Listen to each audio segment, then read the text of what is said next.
people. Still working on this Mustang, a little less now that it's winter, but I'm trying to do a couple things here and there. I don't think I ever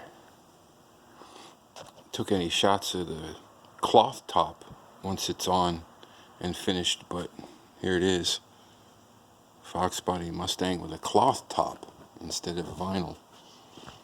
I wanted to do something a little different there. Looks kind of good against the contrast of the gloss black trim. And I find myself in a situation here. Whipplecharged. Kenne Bell Whipplecharged is what I always thought it was, but the new ones are Whipplecharged. The older ones, the Fox bodies, what is it that they used on this? I find out is an Icon auto rotor. And I've had this thing for years. Of course, I bought the car in '96, and I had this Supercharger on a car for 2 years prior to that, before taking it off and putting it on this car. And no problems. I mean, I loved it. I love the sound when it's making boost at low RPMs. Just like it's like cracking the whip. Maybe that's how they get the name Whipplecharged. But anyway, what happened a few years into it, around 2003, I had this driving along one day, and this input shaft here seized. Well, at the time I didn't know what it was, but because the car just stalled out. And to make a long story short, it ended up being this input shaft was seized. So I got a new one. I didn't know you could get them rebuilt at the time, so that cost me like $300. And then I found out, well, after that, putting it back on, checking the oil, because it was dry. That's why it seized. So why was it dry? Because it's using oil. So at that point, I was just adding oil every couple weeks, I think it was, until I put the car in storage in 2006 when somebody vandalized it. And where it remained ever since until this past summer. And so 13 years it sat, and since I started driving it, it's using oil ridiculously.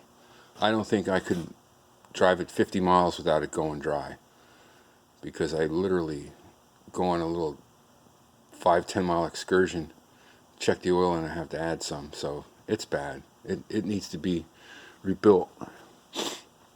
And I sent a couple of emails to Kenne Bell, and I'm just waiting to hear back from them. So far at this point, they said that because I was interested in an upgrade to the 2.2, and they said, unfortunately, we don't have any 2.2s available at this time. Okay. So needless to say, searching online, it's getting hard to find these things. I mean, there's really no options out there unless you go to TPS Motorsports and buy the 4,000 plus upgrade, which is now it's a 2.1 Blowzilla, Flowzilla thing. And this setup worked fine on the stock engine, but I had plans. I got this 400 horsepower base engine with aluminum heads, and I mean it's built to handle 18 psi for a reason, because a 400 horsepower base engine with 15 psi is going to make somewhere around 700 horsepower, and that's where I wanted to be. So that's why I wanted to upgrade. So here we are. What do? I definitely don't want to go centrifugal or turbo. I don't take this car to the track. I just want to build this thing. I want to upgrade it. What's the sense of... I mean, either way, regardless, I have to get this rebuilt, because even if I sell this setup, I'm not going to sell it to somebody and have them, the same thing happen to them, you know, because that's what's going to happen. They're going to be driving down the street and the thing's going to stall and the input shaft's going to be sealed because it's out of oil. And I'm not going to put anybody through that, because it's like a big restrictor plate. When it seizes, it won't do anything more than idle. So, that being that, I'm just waiting to hear back from Kenne Bell and see what they say. I'd love to upgrade. So I guess that's it for now.